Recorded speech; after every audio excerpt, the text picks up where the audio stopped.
It's just that is a big change for them.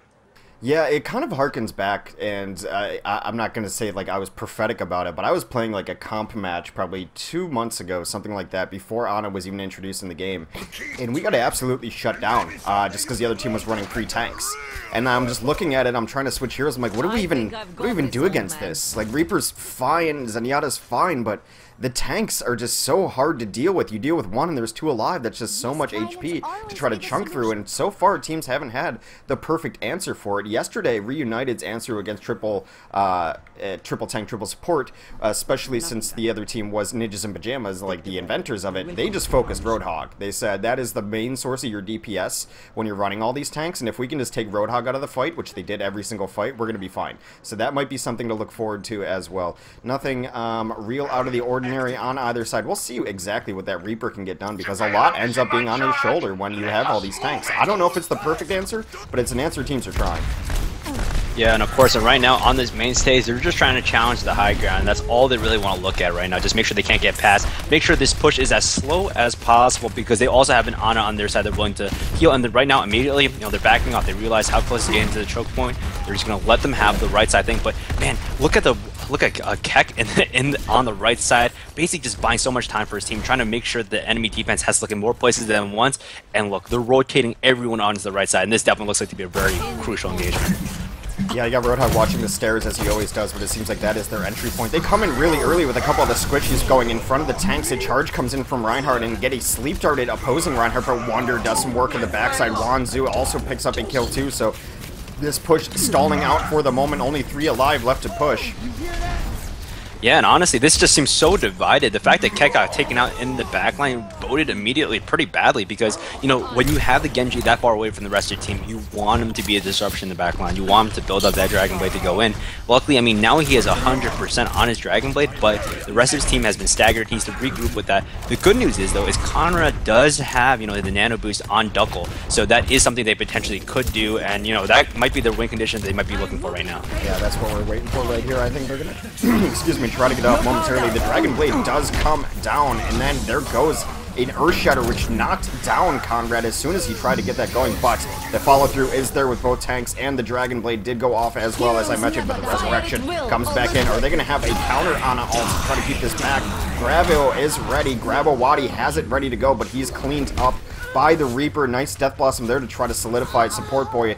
Not long for this world. Support Boy now dead in the ground. So that Mercy did change it around for them a little bit, but do you think Resurrections are even kind of as powerful as they used to be? It seems like now teams are able to get in position to really deny as soon as everyone gets brought back up. I haven't seen a Resurrection turn a fight in quite a while, is what I'm saying.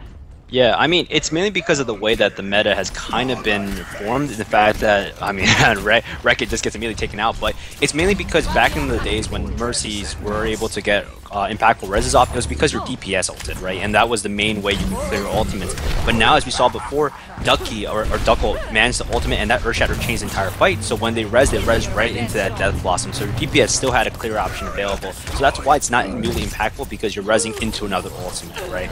But very smart move on the Ana to nano boost the Genji instead of the Reinhardt, because the Reinhardt, all he needed to do was just sit there and hit a great Earth Shatter while the Genji hit in the backline. But right now, Wreck-It is on the top level, immediately takes down Fried Biddy, so that's all he needs to do, and pushes back, and Wanzu is just getting trapped out a little more of that Graviton Surge, keeps them all inside, and just no one goes down immediately. Sure, Damage Baller does go down pretty immediately. Wanzu gets a nano boost to clear up the rest of the fight with that triple kill on the clock, made that a quadra kill, and man, that's just so much damage on the clock. Keck is trying to run away as fast as he can, burn that Dragon Blade, but there's nothing else.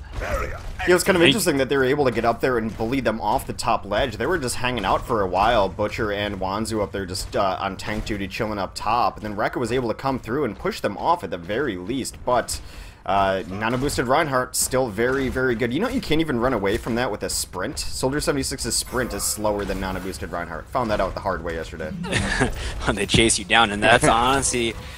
that's what you gotta do. You can't get staggered here, and this is exactly what they're trying to do. They're trying to find an answer by jiggle peeking or, just spamming up on top of this high ground. They're just trying to generate anything they can, any real answer, but the big dangerous part right now is that, sure, they don't have any ult, but Support Boy now has his Resurrection, so even they pull them down with Butcher. Butcher does go down, but Wanzu is able to charge and takes out Wreck-It, so that's a huge fight loss, right? When you lose one of your Reinhardt DPS, sure, that Earth Shatter is big, but, man, man, they're just waiting. I'm just waiting for Support Boy to come in right now into the backline. I think they're telling Friday to die early just enough, and that 3-man res is just enough to hopefully turn on 5. But that Graviton Surge cages 2 wins. That Nano Boost doesn't really do much, and that Bio Nade makes sure you get no healing on the Wanzu whatsoever. Great Earth Shatter though to take down initial damage. I wonder if he can clean anyone up. Does clean down Keg on the Roadhog, and Butcher does take down Duck, so that's automatically, you know, 2 huge parts of that triple tank competition immediately down. Death Blossom goes up in the back, taking out Support Boy and for BD, and maybe gets cleaned up, hopefully, by Butcher, but man, manages to get away in that Wraith form.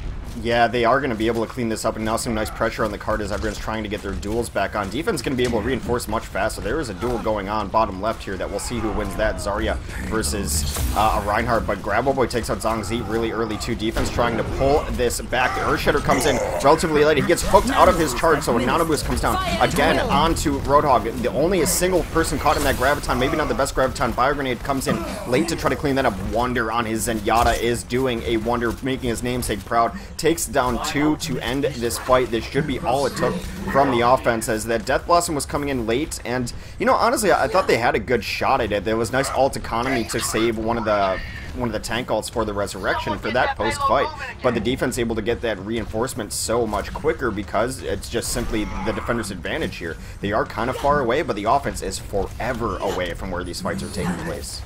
Yeah, and this is the dangerous part right now, is that they don't have that many ultimates. Well, actually, they do have a lot of ultimates in terms of the offense, but defense doesn't really have any answers. Sure, they do have the Earth Shot right now, which will be big if we can land it on the high priority targets. Not miss it, but that Bio Grenade mitigates so much of the healing. They're going to be so low for a little bit right now, but that's totally fine. That Transcendence is able to heal, but Grabby kills Keg again, and when your Ana is able to do so much damage, you don't need anyone else.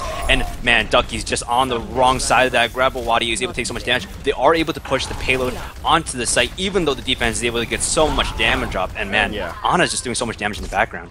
The Ana play has been phenomenal too. When you're seeing an Ana show up in the kill feed as often as we've seen Grabo up there, then you know you've made the right choice on the linchpin of your composition. It is interesting to see it run with the Mercy, not necessarily something we see every day.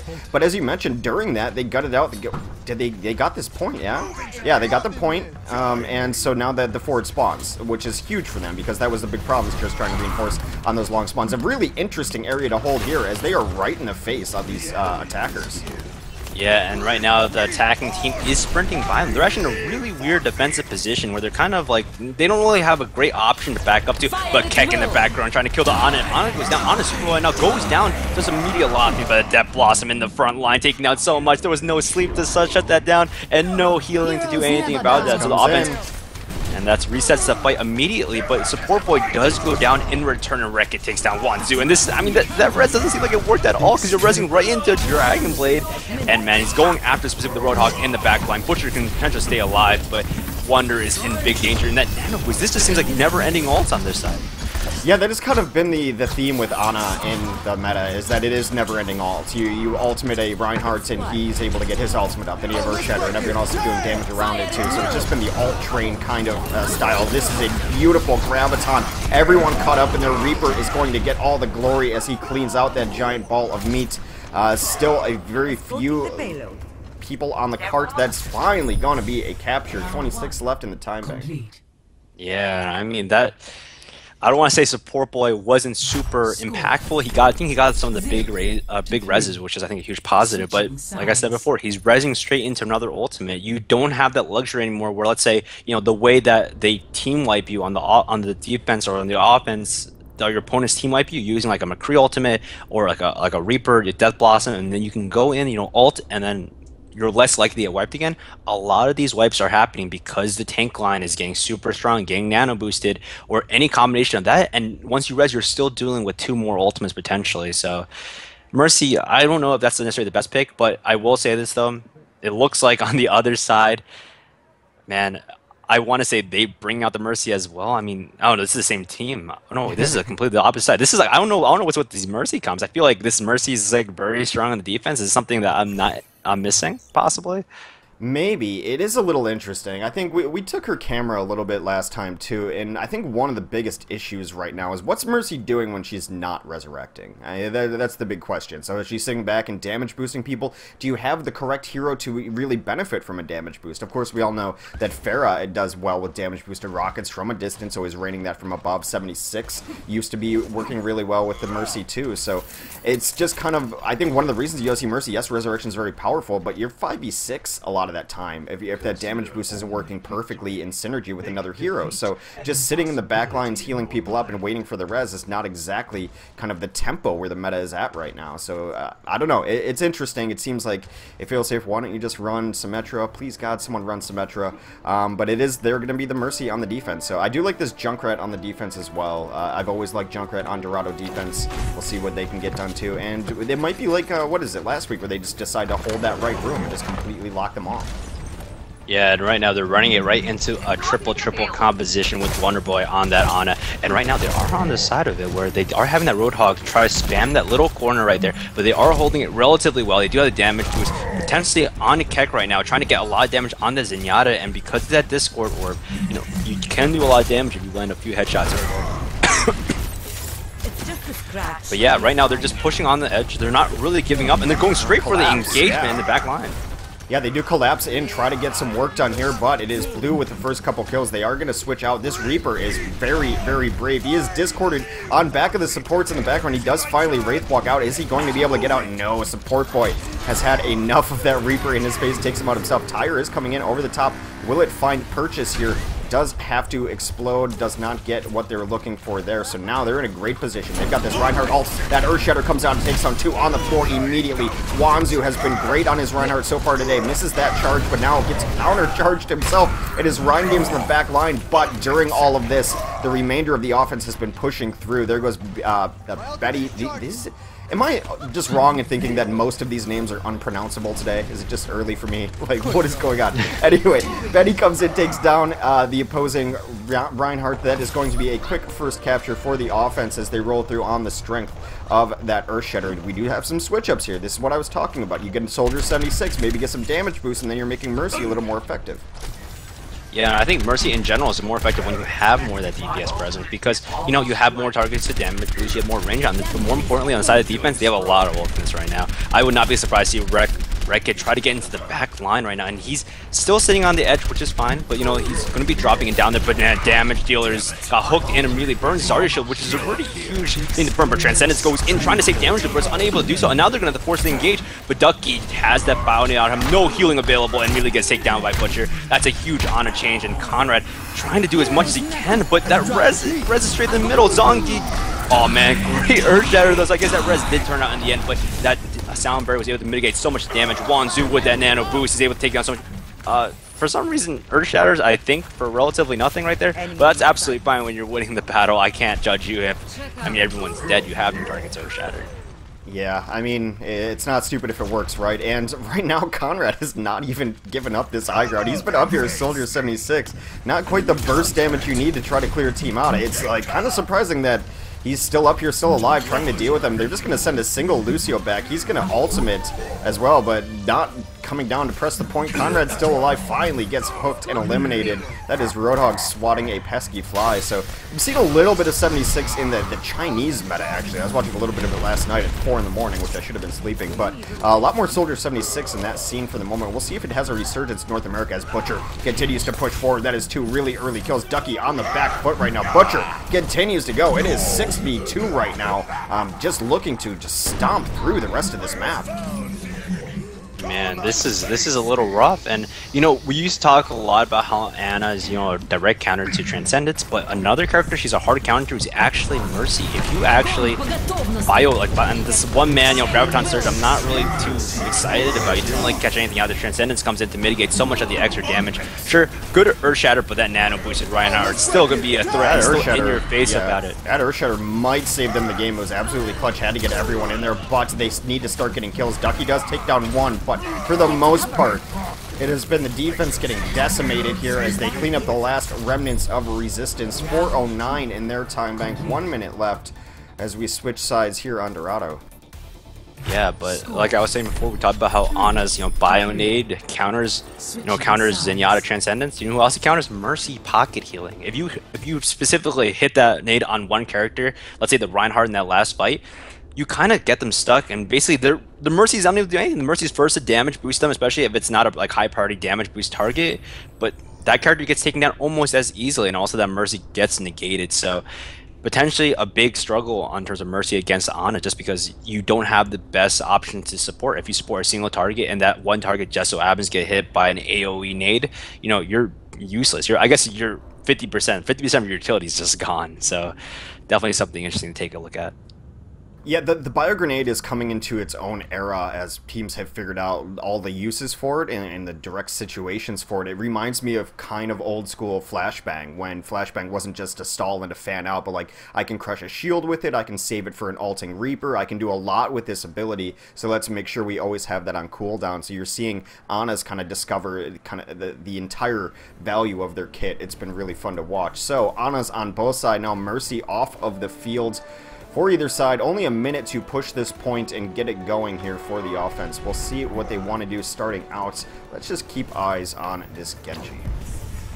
Yeah, this Genji compositions, they basically want to stall out and go for that Dragon Blade late game, and they do have a great target. Support Boy still has that Mercy, so that Mercy is still in play, meaning that we know exactly which target he's going to try to go afterwards, trying to cut her off from the rest of the team for stop the res, because that's all they need to do. But they only have 1 minute on the side of the offense, so this is very dangerous for them. They're pushing up very slowly. Genji honestly might not have enough time to build up an ultimate, but he has been able to stay alive, and now they're pushing through.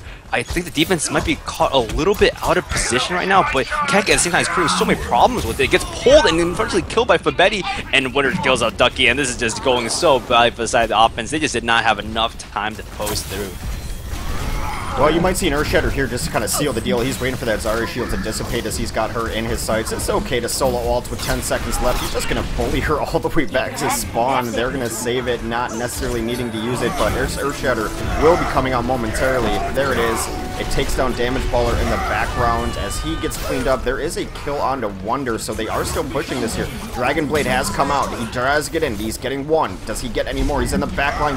That's just another one. Does Ducky, or Keck actually trying to put this team on his back. He does so with some nice kills, gets a few in there. This is not over just yet. In overtime now as they're pulling out Zarya, Conrad shows up on the kill feed yet again. He's had some nice Ana work today.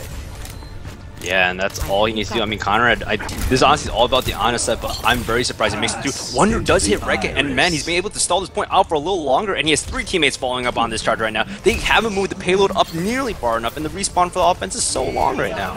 Yeah, Wander really doing his best to try to keep his team into this and not give up a single point. The Earthshatter comes in late. They do knock down a couple. An Ana-boosted Reinhardt is Graviton into this world. They do Sound Barrier as well. Everyone throwing everything they have at this. It has been bloodless for the last 30 seconds, but Damage Dealer takes down the Ana on the other side. They're going to try to Zarya beam down this. Damage Dealer is doing just that.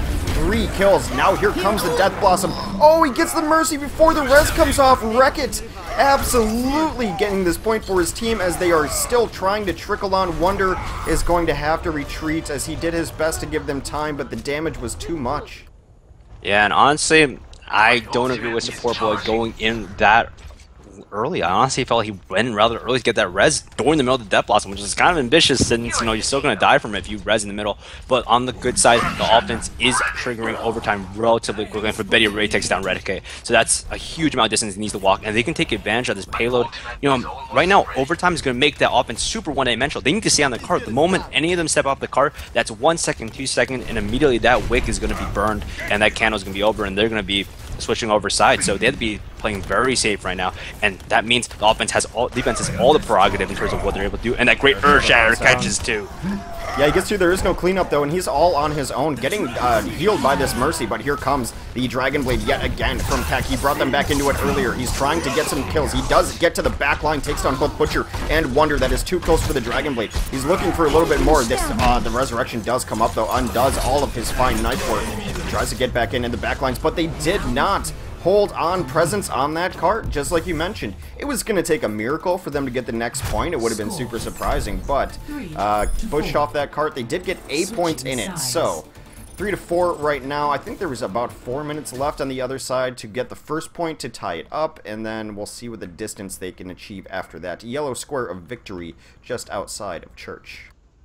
Yeah, and I mean, ooh, this is not that far for left. They do have 4 minutes left, so this is a lot of time, honestly, for them to push through. And if they had as much success as they did last time on this first push, they can make this easy. So we'll have to see, you know, basically what composition they really roll in, because Support Boy, you know, is not rolling on that Mercy anymore and rolling on that Honor, so they will probably have a decent amount of success. But if Keck rolls out with this Bastion, I don't even know what to think anymore.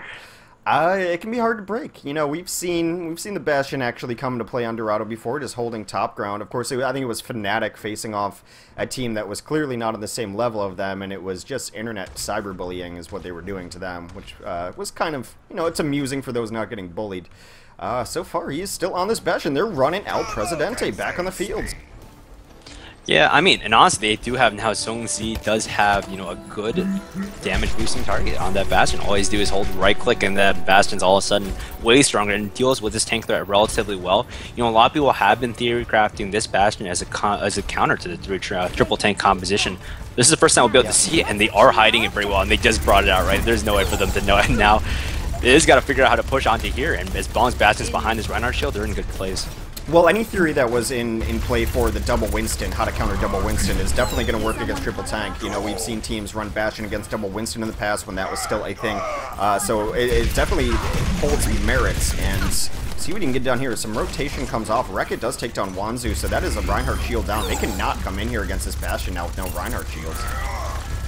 Yeah, and I mean, Wreck-It unfortunately trades his life in the background, unfortunately dropped down to get a big flank, but it's still there, and I don't agree with that death necessarily, mainly because that walk is so long, but I think the team has been managing to stall it out for just long enough, and Keck is setting up super well right in this chokehold. They know exactly what they need to do. Just spam it down there, you know, and now he has ultimate and takes down Fabetti also, so that's pretty huge on the side of Bastion. You don't have that Roadhog, and like you said before, that is the majority of your damage, and that also is, you know, a hard counter to pulling your team out of position on the defense. It's your engage and it's your damage. Losing Roadhog in these kind of compositions is absolutely brutal. Luckily, he has 600 health and take a breather, so it doesn't happen all too often. But now they're going to have tank mode, they're going to have Graviton, they're going to have everything they need. They see this rotation coming a mile and a half away as he resets up and tries to take down this shield. We've just been on the only Bastion cam the entire time. Here comes tank mode. Graviton is out. He's just going to lay shells in, but the Transcendence does keep everyone nice and healthy. He's trying to finish off this Reinhardt. He does with the help of Zarya there. Zarya keeping this Bastion very alive. He's going to try to get back into assault mode here. Cleaning up is this defense. And now, 3 minutes left. You have to make some adjustments against this. You can't run the same thing into it again, I'd imagine. Yeah, I mean, I think that's exactly what they're trying to do right now. Fabetti's right now on the Genji, and I think that's the answer they're trying to look for, is getting it into the backline. He's already at 60%, you know, for that Dragon Blade, which is a good start, but Butcher is going to be the man to watch. If you can land a long-range Graviton Surge and pull everyone very close together, that could be the game changer right now. But, you know, it's so hard to push through this one choke point. It's because, you know, when you have that Bastion just sitting down, like, laying down so much covering fire, like, what exactly is your strategy? You need to get that flank going. You need to start creating, you know, opportunities where that Bastion has to look in two places at once, as opposed to just looking at one chokehold. Yeah, they have Graviton up. The Blade is just about ready. It's ready enough that you could go in right now with this Graviton. I think that's going to be their next play. Graviton has to be coming in momentarily. Waiting for support ults, actually. Sunder's about to be up as well. That nano boost on the Genji, and also that Bionade takes down two people immediately. Keck and Wreck-It going down immediately, but that res brings them back up right into Transcendence, so all the damage that they expect to get immediately gets mitigated, and this might be really good, but Support Boy does take down Keck. Butcher does take down Damage Healer in response, and this fight is just getting all the way thrown out. Ducky is just trying to do a lot of damage in the background, but gets taken down by Fabetti, and this is just going to be a great push. Finally, they're able to capture the first point, but man, the Zenyatta is still in the background. Maybe Connor will be able to stall for a little bit longer. And he is just chilling. He's just chilling. Conrad with the Zen stall there, just buying valuable seconds. You know, honestly, probably the most value he could have gotten out of that life. He was going to die. There was no escaping a Zenyatta, no mobility options or anything, so there's no cliff to even jump off of to save the feed. He just had to do something, just decided to trade his life for, what, 3 seconds? Decent play.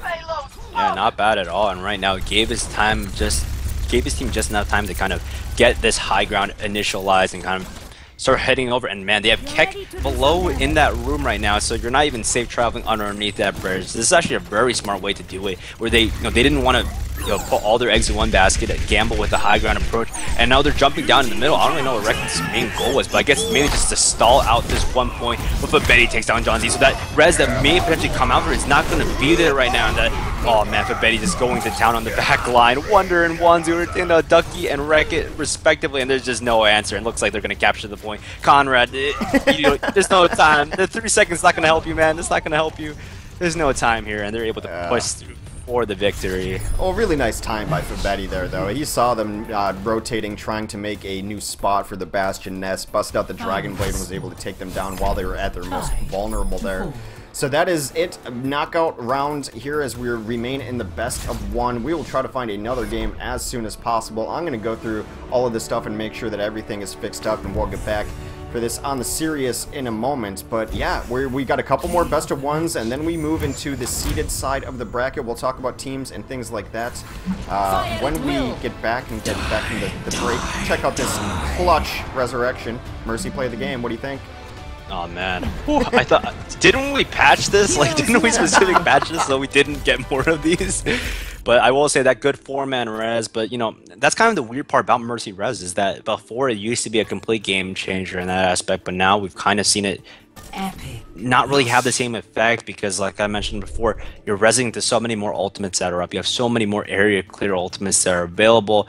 Like before, they didn't really have an emphasis on having Reinhardt, like Zarya, and all these different combinations, so you worried about that one McCree ult or that one Reaper ult. So once you used it, you knew you were about like a 20% chance of being like safe for it. But unfortunately, it's just no longer the answer. Okay, we're gonna take